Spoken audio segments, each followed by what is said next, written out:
হচ্ছে solar helicopter. এটা হচ্ছে জর্দানের জন্য। এটা যদি গাড়িতে বেশি ব্যবহার করা হয়, তারপরেও এটা জর্দানের খেলার জন্য নিয়ে আসা আছে। এগুলো হচ্ছে সুগন্ধি, অনেকটা কার স্প্রের মতো।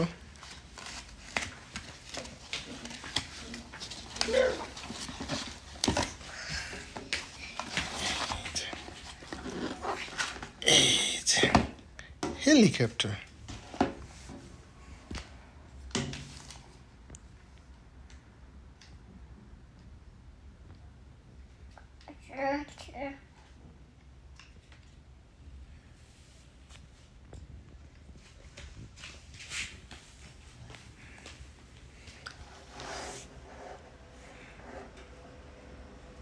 এটা সূর্যের আলোতে গেলে এটা ঘোরা শুরু করবে এভাবে।